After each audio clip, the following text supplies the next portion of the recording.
Hello and welcome to the Press Start podcast, Press Start Australia's weekly video game discussion podcast. I'm your host, Ewan, joined today by my fellow gamers and co-hosts, James, Hello. Brody, Hello. and Shannon. Hello. On the show today, we're going to be discussing the footage circulating, allegedly showing the rumored new PS5 model, the TMNT Last Ronin game having been officially announced, and COD being a premium release. But first, has Baldur's Gate 3 set too high a standard for RPGs? That's where I want to start today. Following an online discourse amongst developers and gamers around the quality and success of Baldur's Gate 3 being an anomaly and not being treated as a standard, the founder of Larian Studios said that, quote, video game standards die every day in an interview with PC Gamer. James, this was a topic you suggested for today's show, so I'm going to come to you first. Is it unfair to expect every fantasy RPG from this point on to be as good, if not better, than Baldur's Gate 3? Yes, it is. I think it is unfair, right? Yeah, I'm trying to think. Yeah, definitely. So with this, like, I can see where people are coming from, but I think there's this kind of misunderstanding of how games are made behind the scenes, and how I think, like, what I kind of wanted to say is, like, people don't really plan to make bad games, right? Like, I don't think anyone actually sits Sure. down and is like, this is going to be a hunk of shit. Like, let's go.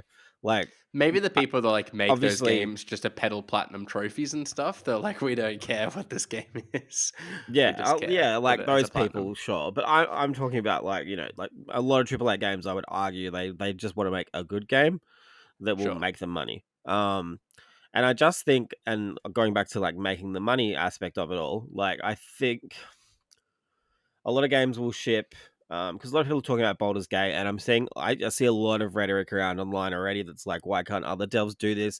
I bet you BioWare won't do this, blah blah blah blah blah. And, like, it's really easy for people to say, like, that devs are, like, lazy, and I know that's a really bad way to think, because I think at the end of the day, a project has a timeline. It can't go over a certain amount of time to remain profitable. So sometimes you just have to ship a game when it's not necessarily done, but it's ready. Like, it can be. Yeah. Does that make sense? Like, do you know what I mean? Like, Yeah. it's hard to. There's, like, a lot of ideas in my head about this. Yeah. It's kind of I'll like let finding you a go. sweet spot. It's kind of like finding a sweet spot between, like, the time you can spend making a game versus the budget that you have, right? Because if you had infinite money, then sure, you could spend forever playing, like, making the game. But And, you like, don't and have obviously, infinite money. Eventually, that in runs terms out, of and so you need to try and get it where you want it to be in that time frame. in terms of Baldur's Gate and stuff, like, that game had 2 years of early access beforehand. Like, I think a lot of Yeah. people are maybe even forgetting that almost. Yeah. Whereas a lot of games will release, and then I know that they, like, I don't want to be cynical enough to say that some games do have early access periods, even though they've been released at full price, like Jedi Survivor, as an example. Like, do you know what I mean? Like, there's bug testing, all this shit that kind of gets done by the public afterwards, and that's not necessarily. I just think, like, Baldur's Gate is such a unique situation in terms of, like, who's made it, where it's come from, and the development journey compared to other AAA games. Like, I don't think it's really fair to. That's why I don't think it's fair to compare them. Like I said, if we put every game out with a 2-year early access, period. Yeah, but by that same token, there's plenty of games that release in early access and then never release to be good or a lot better than what they have been. So I don't know if that's, like, a guarantee, but, like, just for context, because I don't know a lot about Baldur's Gate, but, like, what were the differences when it released in early access to now? Well, I don't know. I don't pay attention to early access. Brody, I know Brody reviewed it in early access. I don't know if he's played it now, but I guess, like, were the visuals and stuff, like, not up to scratch? Like, what were they doing in that last, like, 3 years? I would just assume the game wasn't, like, story Ready. complete necessarily. Yeah, like, I'm not too sure. I am playing it again now. Like, I've started it on Steam Deck, so in that sense, I probably can't speak to the differences in graphics because it's obviously going to be worse on Steam Deck. But it's probably worth. It's interesting to note with Baldur's Gate as well that I'm pretty sure it's self-published. So I guess in that sense, they won't have that kind of publisher pressure that would maybe come with other devs, like a BioWare, with EA coming over the top to try and, get a game out the door. Like, they can take their time with it. Like, I think this game took quite a while to make. Like, I think the last Baldur's Gate was, 20 years ago, someone's saying? Not that they've been working on this the whole time, but I think that's valuable in that they weren't rushed by anyone necessarily. Yeah. Yeah, well, you could buy it for 3 years. So I feel like that would have kept money coming in the door from like a business perspective. I also The think Star Citizen model, if you will. Similar to like Nintendo is also a little bit like that with, say, Zelda. Like, they have a lot of money that they can rely upon to make a game across a 6 to 7 year development cycle, because they are kind of their own stakeholder more so than anybody else. And that's like another example, I guess, of how, like, yes, you can. People are like, why can't you just take longer to make games? Or like, it's just sometimes it's just not feasible. Like, it's not that sweet spot of time developed versus money made. In saying that, like, to go back to the original point, like, I understand that, but I don't think it's unfair to expect that games or other RPGs are this good. Like, if you look at, say, Starfield, like, Microsoft could work on that for 10 years and they're not going to go bankrupt. Like, I'm not going to go into Starfield thinking that it's going to be like a Dungeons and Dragons simulator, which is more or less very different RPGs. Yeah. Like, there's such dramatically different types of RPGs. I get that, I would never but I think if we're just talking about like a quality point of view, like and even just being like kind of totally polished and feature complete, like, as a term, I'm sort of putting that in quotations because like the features are obviously going to be different between these games, but in terms of having like you can't compare one for one in there of any two games, side missions, that sort of thing. Yeah.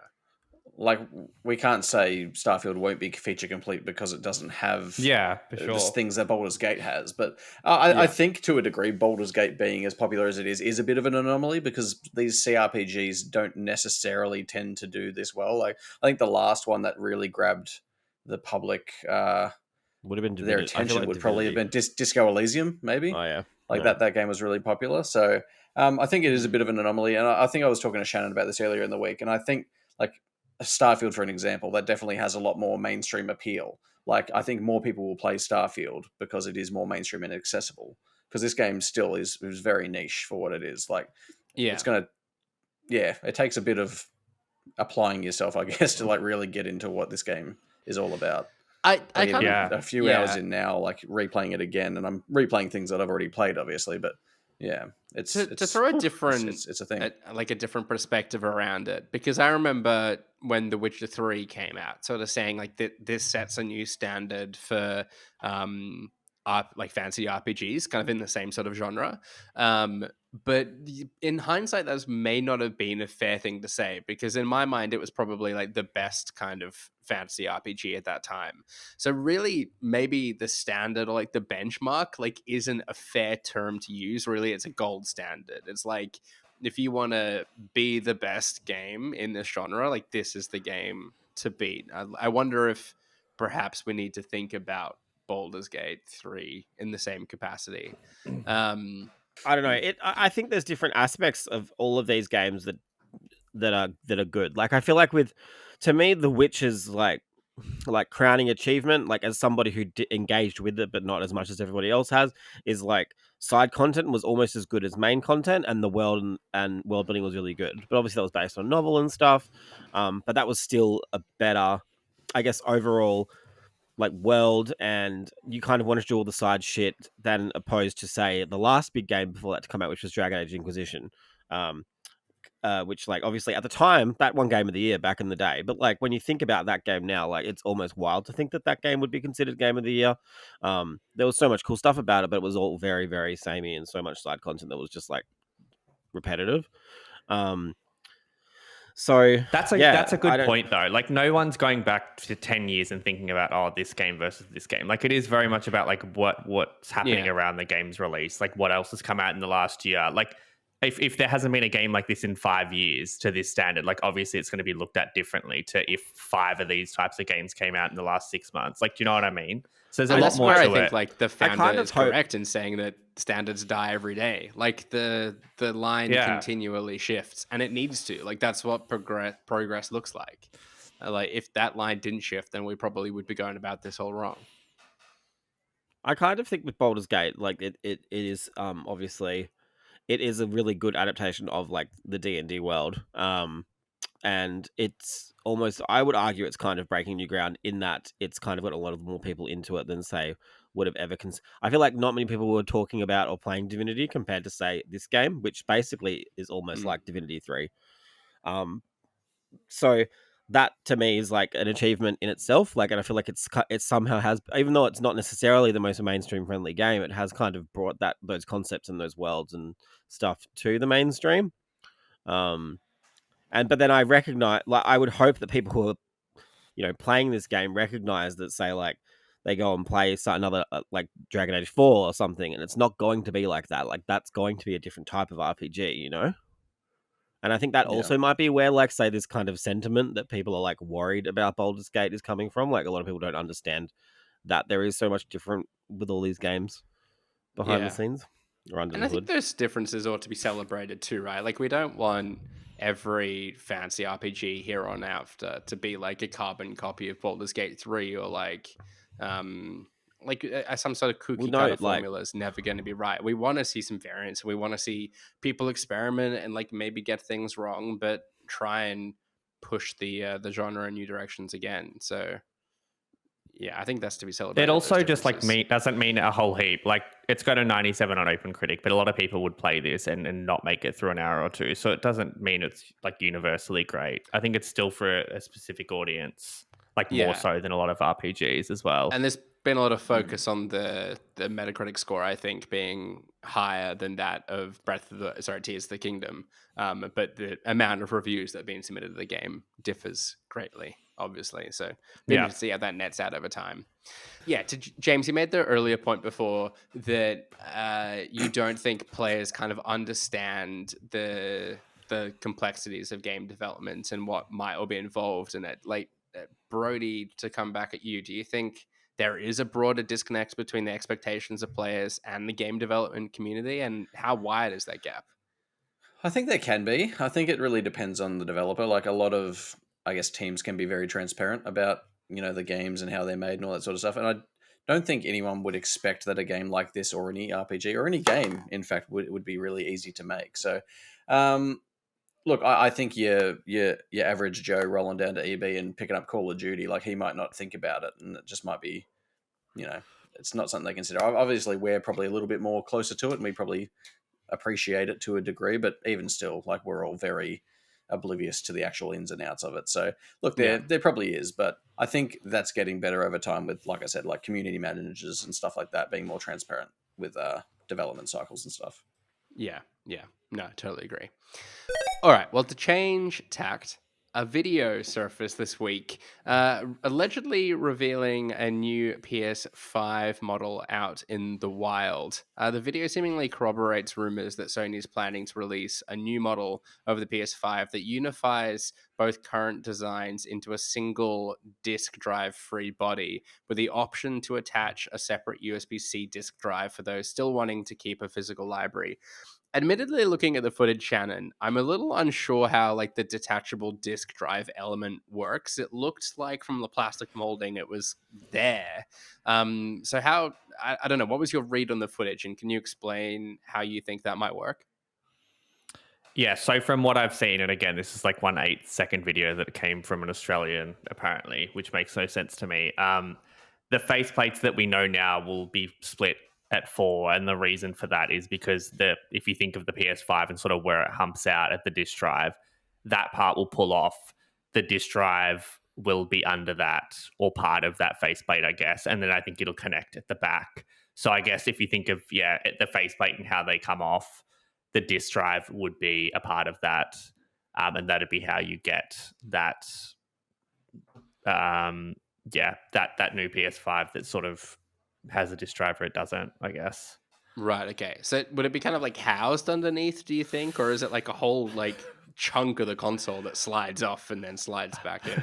Because that freaks me out. Now that I really, the more I think about it, the more I don't know how it's going to work, because like it's definitely a shape, like it's a bump. So like it'd need a different faceplate almost. Otherwise, you're still going to have that weird bump without a disk drive, which is, nobody wants that. Yeah, when we initially talked about this, I really imagined it was going to be like, you know how you can get separate disk drives for your computer that just have, it's just a Like the disc-shaped Xbox square. 360 HD DVD drive. Yeah, like that sort of thing. It's hard. I feel like they're almost going to have to keep the same shape with disk drive or not. So maybe like the faceplate will have the disk drive as part of it, and then you will snap it on, and there'll be a shell in the PS5 that the disk drive sort of slots into. But it's going to be interesting. I didn't expect it taking this tact in terms of like the faceplates changing totally, but here we are. If this is true, Yeah. If it is true, which we need to caveat, I suppose, like it does look like PlayStation struggling to get the user friendliness of the console right again, like the SSD being the other thing I guess I would point to. Like how that works for the Xbox is just so nice and simple, albeit it was a more gated ecosystem. But yeah, they just don't seem, again, assuming this is true, they just don't seem to be getting the kind of user friendliness of it quite right. Brody, I'm curious to ask you though, because you've got a digital PS5. You didn't get the disc drive one like the rest of us. Would you Famously, be famously, yeah? Would you be interested in a new model of console? Would you consider swapping out what you've got for a disc drive option? So when you ask it like that, I sort of just ask myself, like, what's the point? Like, I could just buy a PlayStation 5 as they are now with the disc drive if I want a disc drive. I'm similar to what you said. Like, I thought it might be a disc drive that they might sell separately that I would still be able to buy with my existing digital model or something like that. And well, we don't know that it won't be at this point. well, like, I'm I assuming assume that it won't everything be. we're seeing is fact. All right, I'm like, going no, off. Like it, yeah, they're gonna have to sell the disc drive separately because you're gonna buy the console without it and then buy. But that's that what I'm as an saying. extra. Like, that's what I'm saying. I hope it is functional with my existing model. I mean, if it's not, then I'm like, what's the point? Well, yeah. So, I mean, so in that sense, I would consider, I guess, maybe getting the disc drive on its own, provided the price is right. Only because, as I've learned, you don't really save money buying digital, like at all. So that was a bad move. So yeah, but I mean, like, if it isn't like that, and it's like literally you're either buying this SKU with the disk drive and and you can't get it for your existing hardware, then I'm like, why? Yeah. Yeah. I suppose like given what they're now doing with the PlayStation like extra and deluxe libraries though, and having much more access to games digitally as part of your subscription, perhaps it is like a nice way to kind of in a more affordable way ease into the PlayStation ecosystem. Like you could get the slim model without the disc drive, just kind of play those free digital games or something as part of your subscription. I imagine that would keep you busy for a while. And then, you know, as you want to buy physical games, whatever, get the disc drive. Like it just kind of gives people a bit more control to like scale into it, I suppose. I think there's probably multiple parts. Like I think we know that like in the US, like it's like 80% digital or something insane. And obviously like PlayStation and Xbox want you to be buying digitally. So like I think they'd be hoping that people just buy the digital version and then never upgrade to the disc drive because it benefits them. And B, like I assume that they'd be saving, I don't know, like $20-$30 per console, just being able to ship one SKU and only one SKU rather than multiple, which is great for them. I wonder if it'll I still like just don't really understand why they wouldn't do this stuff. initially. Yeah. I wonder true. if like warranty claims, like disc drives, like always fail. They're so fussy. 100%. I feel like they're hoping that nobody buys the disc drive, like that. They don't want that. It's an interesting business strategy, really, isn't it? Make something you hope people don't buy. But yes, I hear you. James, given that the PS5 is selling well at the moment, continues to do so, do you think it's the right time to be introducing a new model to market? And how do you see this performing?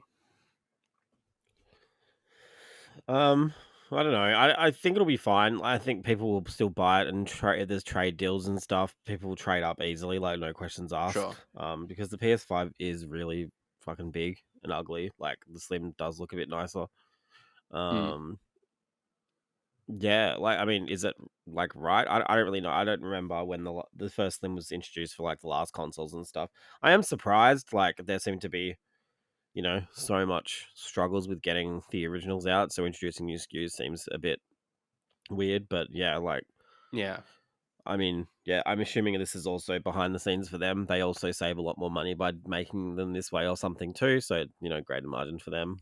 Yeah, maybe. Yeah. No, it's a very fair point. All right.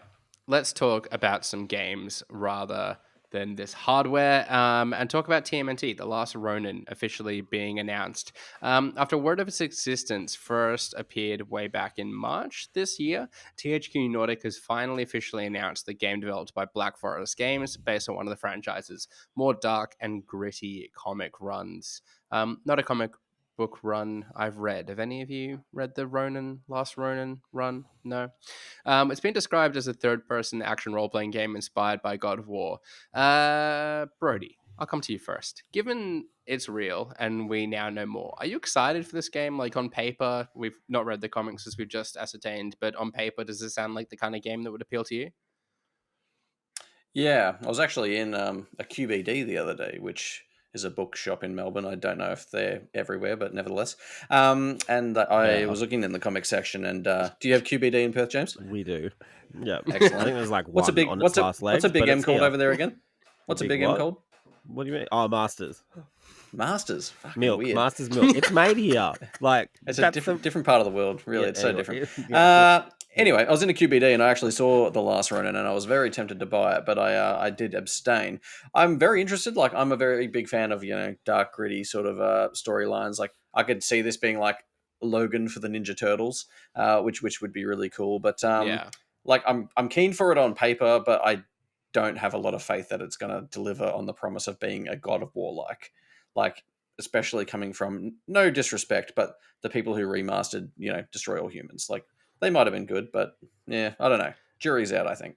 That was going to be my question for you, James. Like, Black Forest Games have more recently brought the Destroy All Humans games back to current gen consoles and PS4 before it at that generation. Do you think they can deliver on the hype that seems to be emerging around this game now? Yes. If we just go Nice. back to like, I don't know, if we just go back to what we said, and if there's enough money and time thrown at it, I'm sure it will be good. A lot Sure. of these games don't do as well because they're, retailing at $60 and, they don't have a lot of time. So I reckon they Yeah. can. I have faith. I played, no, actually, that's irrelevant. Don't worry. Yeah, it'll be fun. It'll be good. You're going to say you played like a different Ninja Turtles game? No, I was gonna say I've played Scars Above, and that was all right for $60. And so, if that game can be good, anything can.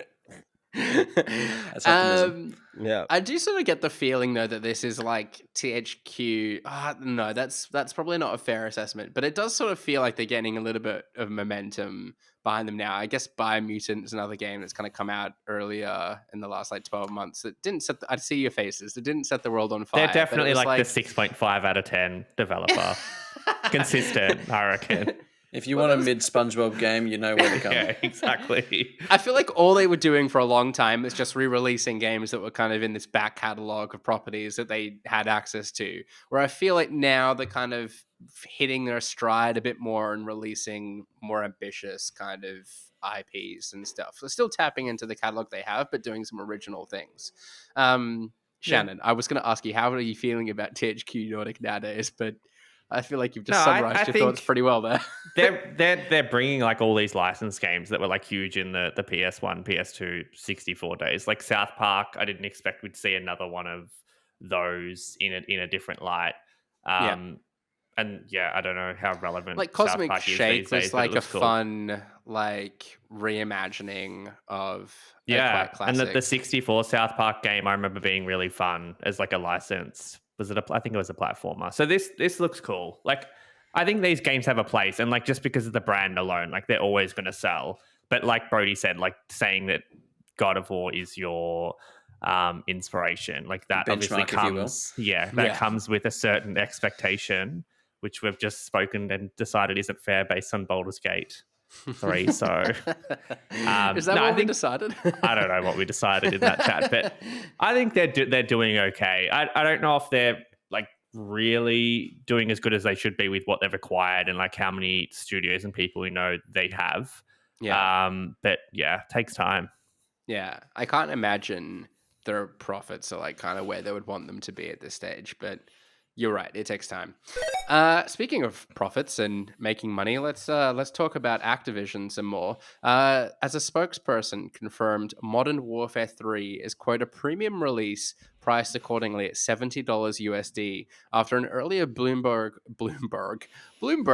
report claimed the release was originally intended as a major expansion to 2022's Modern Warfare 2. James, I'm going to come to you first. The game is getting properly revealed later this week, so we'll know exactly what's being included soon. But what's your read on this situation? Could it be Call of Duty, like, kind of trying to continue full-size annual releases as players become more accustomed to ongoing live service games? It kind of feels like a bit of a growing pain.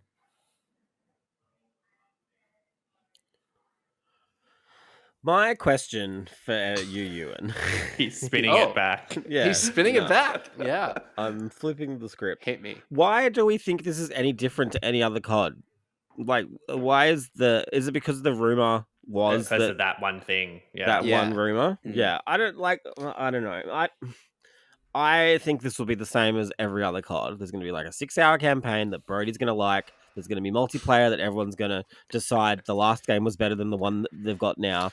Like, and then there'll be some Warzone promo cross tie-in shit. Like, I think it's particularly interesting in this case because they usually take years off. Yeah. Like they usually would have like it's Black an extension. Ops like it literally has come like Modern Warfare. Yeah, like Modern Warfare would go every first and third year, and you'd have like Black Ops, World War II, or whatever on every second and fourth year. So there would still be like a year wait, or like a 2-year wait on the next Modern Warfare game. But it's like they've shat this out in a 12-month period when, that seems like a. Granted, they've got like 16 studios working on these games at all times. So I also can't help but think that's because, like, obviously Vanguard didn't do very well. I would argue the Black Ops brand has not as much pull as it did before Cold War and 4 came out. So maybe they just want to make sure they're on an upward momentum continually. Because Modern Warfare 2 seemed to be good from all accounts. It does make sense for them to expand on, like, a lot of work does go into these, like, every release, and for the most part, like, they are just shoved aside a year later. I know that people still play them and go back to them, but like, it does kind of make sense to expand on the same game for a few years rather than jump between them. Yeah, I think what's interesting about this as well, because like Call of Duty had this nice thing going for a little bit where you had 3 development teams working on games and you had that kind of 3-year cycle for each, whereas the kind of, it was Treyarch that kind of missed it, wasn't it? Or was it Sledgehammer having to delay? Sledgehammer, I think, did. I don't know. I'm probably the wrong person to ask because I don't think necessarily any of them were awful. Awful. I just know Vanguard wasn't popular, and I think Vanguard might have been Treyarch. So, that was Sledgehammer. I'm looking at that ahead of me now. So that's 2021 was Sledgehammer. Then you've got Infinity Ward kind of leading development of Modern Warfare 2 last year. And then Modern Warfare 2 last year. I love that. Modern Warfare 2. Just every letter just like ran together.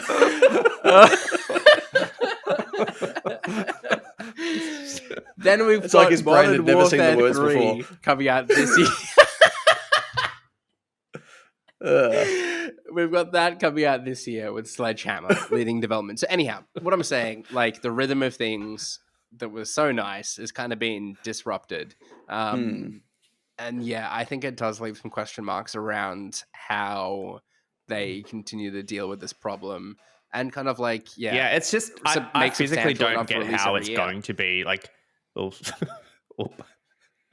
I don't see how it's going to be like $70 USD because like the thing with COD is like they do bring like a lot of maps back from these games and like you don't care because it's 3 years later. So like I'm assuming there's going to be some content that comes across or they like, do you know what I mean? Like how are they going to actually find like the same amount of content a year later? Yeah, and they have said that some content is coming across, but I'm not entirely clear on what, and I'm imagining it's more like Warzone progression and maybe some multiplayer stuff, but I don't know if we've got the full details, the full picture of what that all looks like. Very interesting to see how this one does sales-wise, just based on these facts. Yeah. And I think like a lot of people have just kind of fallen into Warzone, like as far as their Call of Duty playing goes. So they might have much less interest in the kind of annual release. Might not be a Anyhow, problem for Xbox people before too long. Might be a no, Game Pass title. Yeah. very true. And I guess the others in their 10-year period as well, and whatever awaits thereafter. Maybe Anyhow, they thought James, this would be their Game Pass debut, so they thought they'd just release 30% of the game and then drip feed it. Very good. This whole situation though reminds me of the discussion surrounding Overwatch 2, which remains rather unpopular amongst longtime fans for not living up to the promise of a fully fledged sequel to the original. Do you think Activision has a bit of a problem, James, with finding ways to release fully fledged sequels to things as opposed to doing major content updates? So many pregnant pauses I've from never James ever. today. No, because I've never thought about that ever in my life. So I'm trying to think. I mean, Does Activision have a problem, James? Overwatch. Yeah. They do apparently, but I keep thinking about the Blizzard side of things. Obviously, like, are we talking about Blizzard too? Like, I mean, you said Overwatch, I guess, yeah.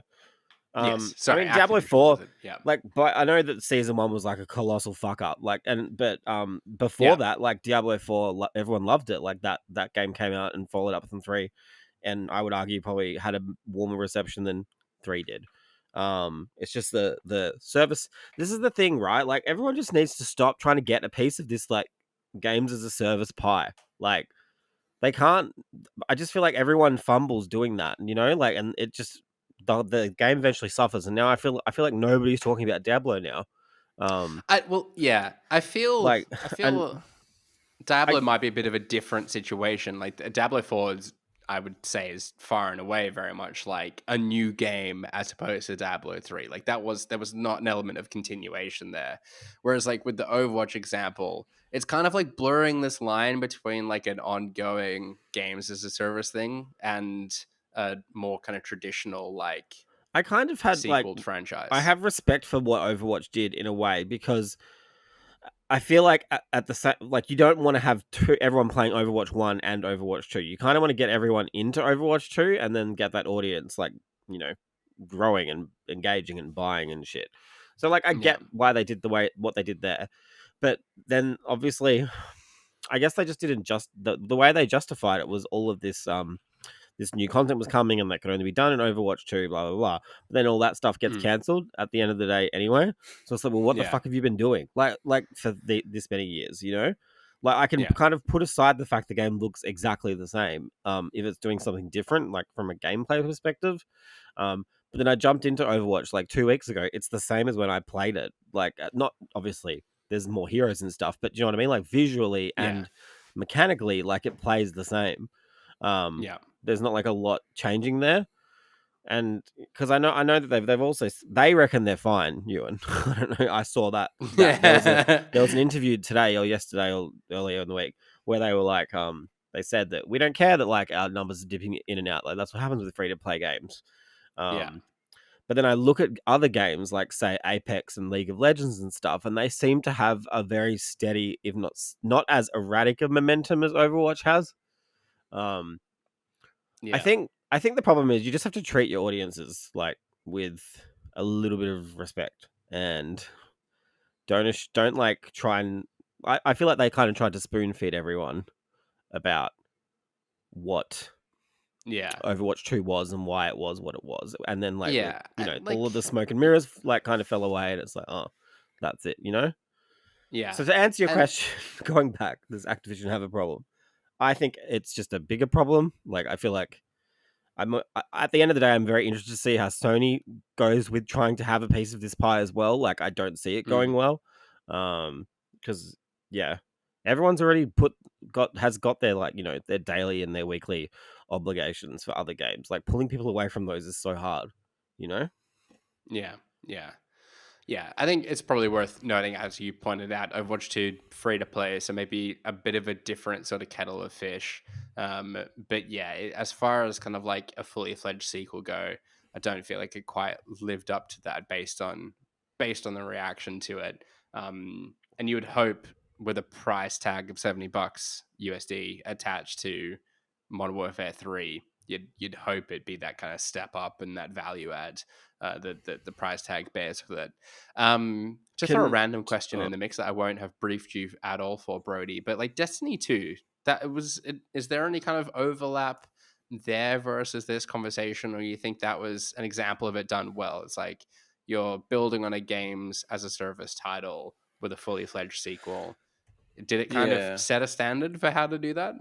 I think it's probably the first one that's done it really well and sort of settled into its own sort of groove. Like Bungie definitely, yeah. I think that's a large reason, obviously, why Sony have got them on board to help with that. So I think, yeah, I mean, it's not without its problems. Like they're forever like vaulting content, and obviously as you have to, as you continually add content. But I think as far as a live service goes, like they're probably as good as there are in the business currently. So. But that said, I haven't played Destiny for quite a while, but I know it has a steady fan base still. So yeah, the benefit being able to come and go a bit. I will just quickly go back to COD. I was thinking just then, like obviously Blizzard's tried Diablo and Overwatch, two different types of games as a services, and they're both kind of been a bit of a fuck up. But I feel like if Modern Warfare 3 is maybe, we don't know what's next year, you know, like if Modern Warfare 3 is maybe them slowing down and they're going to stick with this for a little bit longer. Yeah. Like maybe that might be their strategy too, and they just haven't announced it yet. Like I can see that working. Like if they just kind of take a break and like really put their 47 studios into one COD for like at least 3 to 5 years, like most games do now. Like I can see that being maybe something they could potentially do. What a time to be alive that'd be if we had the one Call of Duty game for 3 to 5 years. I think Warzone is that for them though, and like the money that they make from. I'm not saying 5 years for another COD game. I'm saying like 5 years to like kind of go back to the drawing, kind of what Ubisoft did with Origins and Assassin's Creed, like going back to the drawing board, coming back with this like 5-year plan for the franchise and stuff, and seeing what they can do. Oh yeah, I gotcha. Like I'm not saying what a COD game every 5 years. Like Modern Warfare being like the continuing thing that just like has content drops to it every so often, and then you kind of get like something different from Treyarch every couple of years or something, and it's zombies got like a cerebral storyline. Yeah, it's got zombies, and that's like a tentpole release that you spend the $70 on. Just like let Raven make games again and make Singularity 2. That's all I want. Oh yes.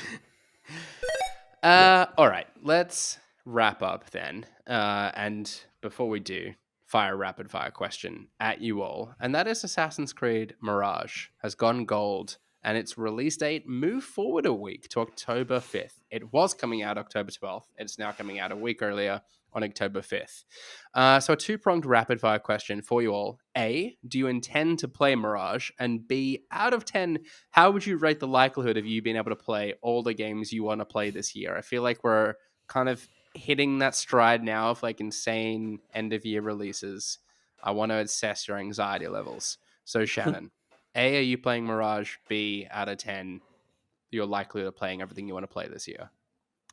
Yeah, I think I'll try it. I think it is a good move to move this as early as into October as possible. I'm more keen to play this and like likely to, given it's shorter than I would the last few Assassin's Creed games. And yeah, like zero. I really can't see me playing. It's going to be hard with Starfield. Like that's September, and then October is going to be tricky. November, December as well. So it's hard.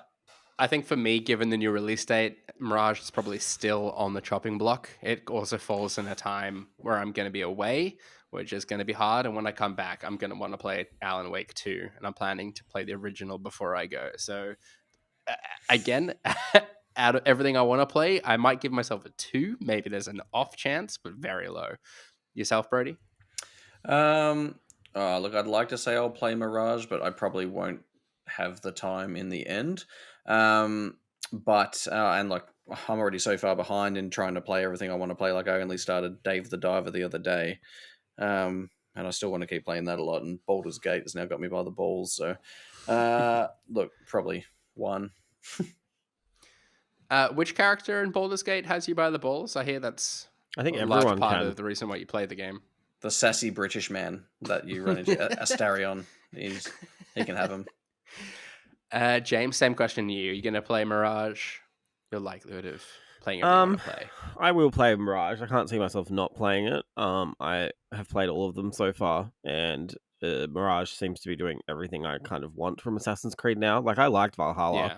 but I don't think I want another one of that. The fact so. that it's a bit more bite-sized or like a bit more focused probably works in its favor. Like, that's fine. Stop. We don't need fucking 80-hour games every time with like Agreed. 70 open worlds and 100 Give me an options 8-hour side game. quests.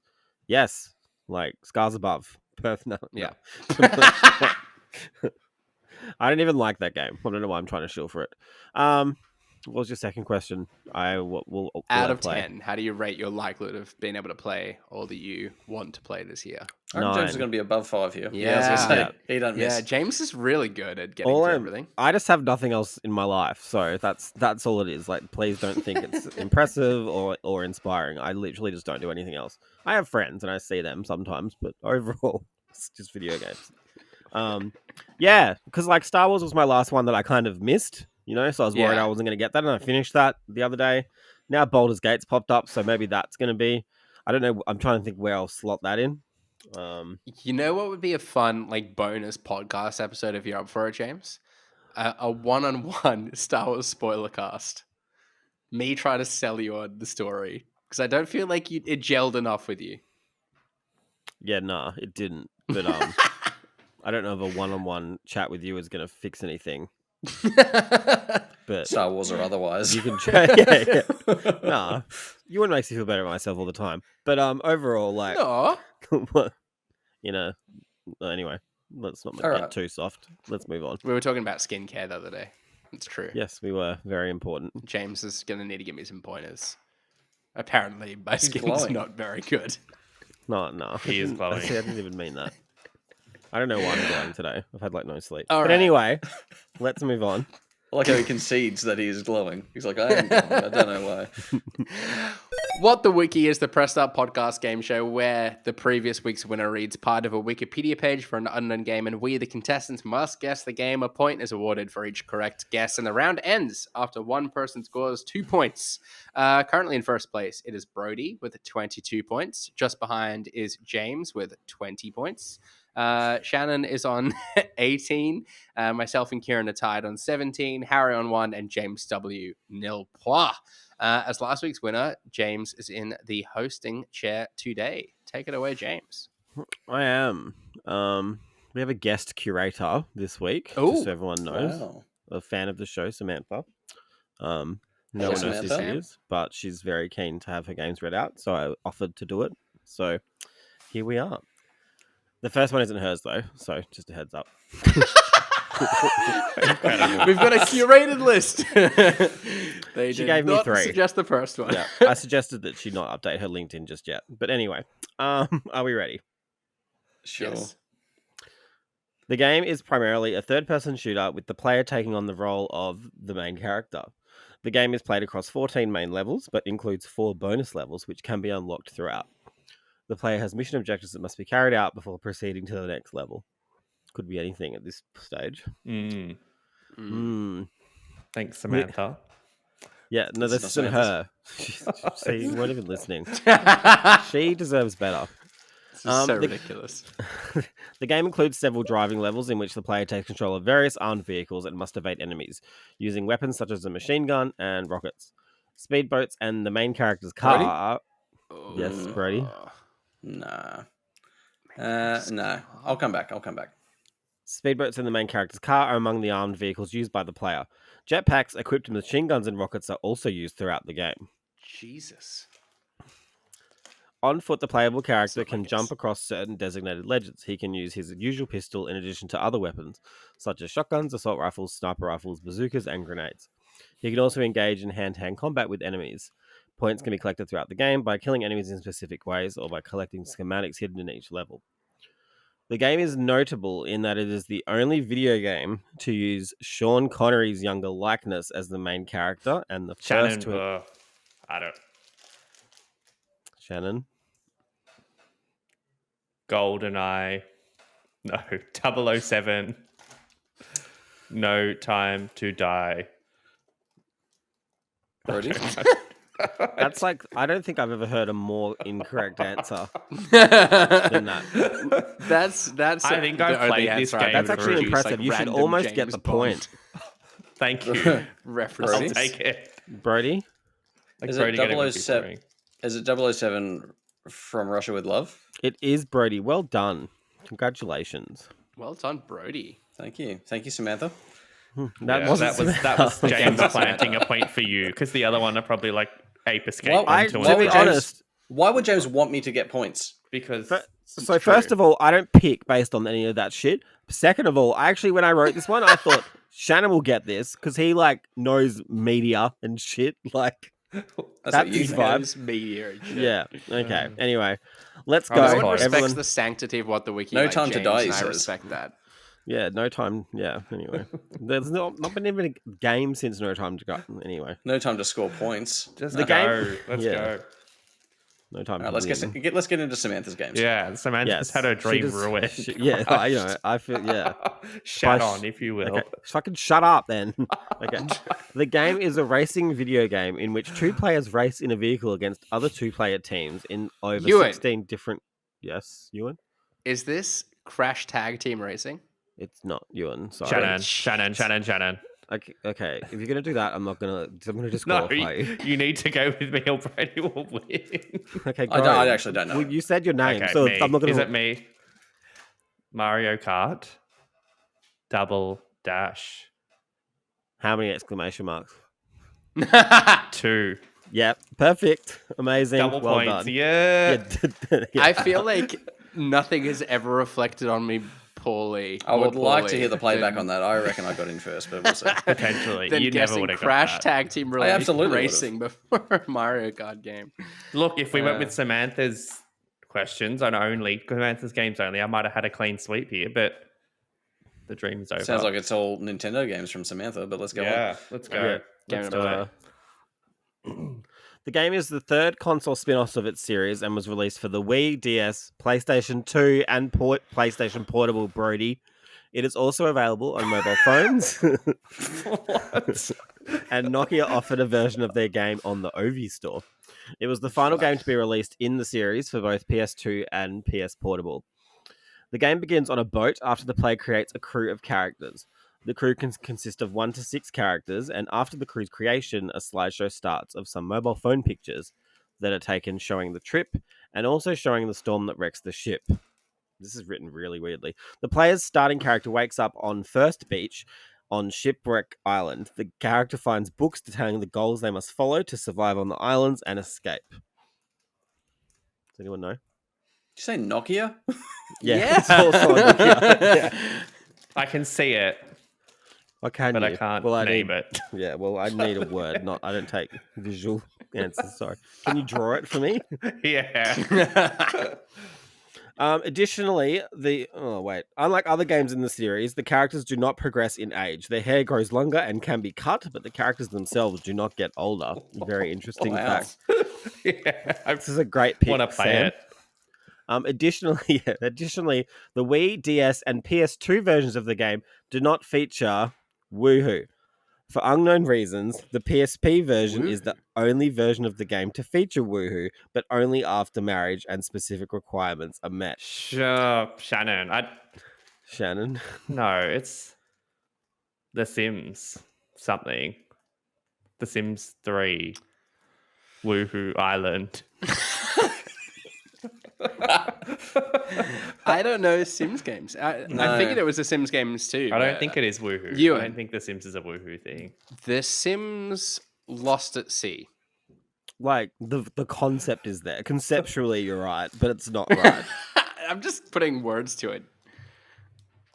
I'm zero. I might as well just go. I'm literally no chance for this. Okay. Is it a Sims game? Wow. I'm gonna. Yes, it is. Okay. I actually thought you guys would get it by now, but I'll just The quickly. Sims Shipwreck Island. No. Shipwrecked. Shipwreck. I don't know. Castaways. The Sim Castaways. Ooh, that sounds good. That I sounds believe right. that. The Sims Castaway Island. Casted away. The Sims 3 Castaways. We need like an independent third party who just appears. It's for the end of Castaways this. is close. It's The Sims 2 he made Castaway. a face when we said So- Castaways. Oh, that's me. I've got that. I guess Wait, we did get what the, was it? it's The Sims Is Shannon 2. just awarding himself points now? Is he? Brady, If you haven't want- spoken. If you want, Because we I do said have I a- didn't know it. Well, I'm it just going to was. throw random words out. Well, you could have. You could have won. Yeah, that's what I did. That's what Shannon I did. We just started shouting at him. I mean, technically he didn't say the full title, but you can give it to him if you like. I This can. joke Move, has I no. can This has no integrity. This game. no, this game does have Wow. it. It only doesn't have The integrity when Sims you don't 2 win. Castaway. Yeah, Why and I don't feel we- like I'm the only one where it's like if it's not specifically spelt out phonetically, like I don't get the point. Yeah, No yeah, Time to I- Die was close enough for you, was it? Yeah, literally. What are we doing? So where are we at? I'm happy. James, you're the adjudicator in this situation. You've Cast. gotta I make the feel call. like this.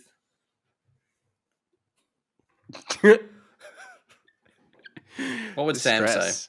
This is almost as tense as the penalty kicks of What the would day. Sam? Nah, say? Shannon Is frozen? Shannon frozen? Yeah, I think Oh my I thought that was a long pause. Wait, I so can actually what call. happened? Should I call Sam live on air? Get a Live, heads up? call her. Sure. At this point, anything could happen to the podcast. Put her on speaker. Put her on Make speaker. or break for her as then I feel. I can't call her. I don't know where my phone is. But 2 seconds. Well, I've got a third game. She offered me a third game, so I could probably read that instead. But that feels mean to Shannon. It does. Oh no! feel Wait, very mean. she's here. She's live right now in my chat. Where she's live in the group chat. Okay, so she's not on the phone. Okay. So No, I'm not going to add her to our group chat. So we need to vamp. We need to vamp for time while James chats to Sam. Shannon, How do you you feeling really right feel now? like you deserve this point? I really do because I feel like The Sims I believe. Castaway is so, very. so what is it? What's it called? The Sims 2 Castaway, and all you said was Castaways. The Sims Castaway is what I said. He said So the it's not The Sims Sims 2, is what Castaway. you said. Okay. Never before have I seen like a Castaway. mid-match interview We are conducted between the castaway. two competing players. She's You're here seen as the well. messages and she is responding. So Okay. we are deliberating as we speak. Sam is either going to become my favorite person or my least favorite person. She She's says probably she's a Shan stan. the vote is in, and she says Drum roll. she's misspelt something. What's the spirit of what she's saying? Oh, now she's questioning if I read it properly. Okay, now I'm not really knowing. I don't know if I like. She's- Oh no, she's trying I to- see what she's doing. No. She- Yeah, okay. She's trying Sam, to blame you. we're running against the clock here. We are. No, okay. So what I think is she said I'd give him that. Ha ha ga. So that was a yes. Fuck She you, said she Sam. would also love accept it. Sims Castaway stories on PC. I just did see that, so Yes. Oh, so you were looking it up. That's interesting. yeah. No, Oh. just that in the 17 minutes we've had to deliberate on this. That's true. Well, her decision is final, and I have to go with that. I'm sorry. Incredible. And Well, I feel like just to Sam really has spoken. to vindicate Sam, I should get the bonus point too, and we should have just started. No, with we're her. not. No, All you're right. being Okay, stupid calm now. down. Yeah, Jesus. literally. I like All right. Sam.